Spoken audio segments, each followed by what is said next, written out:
Hello and welcome to another Daily Dose of Insights powered by Container Exchange. My name is Christian, and every other day we bring to you the key news stories and data points that move container markets and hence your business. Today it's Monday, so we have our macro Monday here at Container Exchange. We look at the core and key economic indicators that will shape the market this week. Let me quickly share my screen with you to give you a little bit more guidance on what I'm talking about.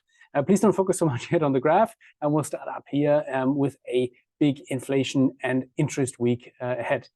Tomorrow kicks off with the euro area core inflation rate relatively stable, expected at 5.3% versus a 5.5% on a previous reading, so slight decrease of pressure here.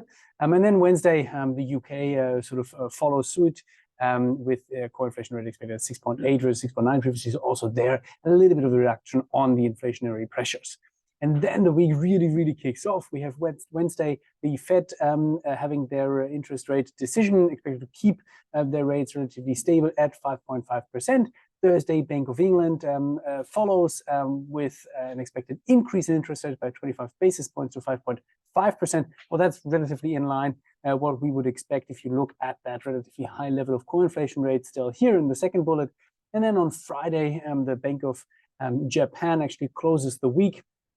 First off, with some inflation figures, actually very positive level here at 3%, and the Bank of Japan expected to keep interest rates at a -0.1%. So also still in the global comparison picture, a very low level. And then in other macro news, all of that takes a little bit of a backseat this week in light of these interest rate decisions.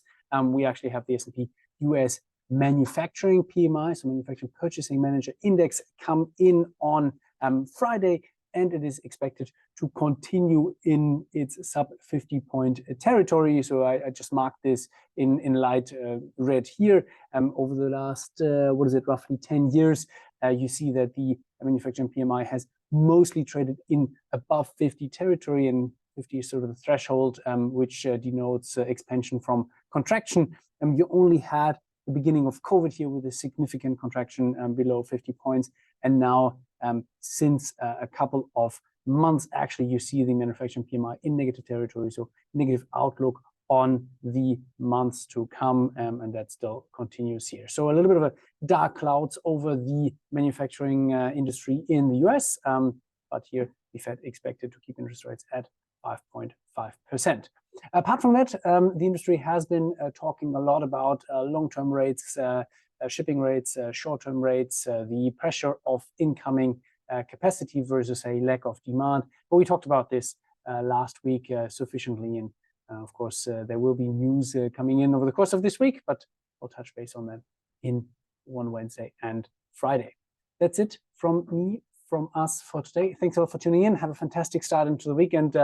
Keep your eyes peeled on those interest rate decisions. See you soon.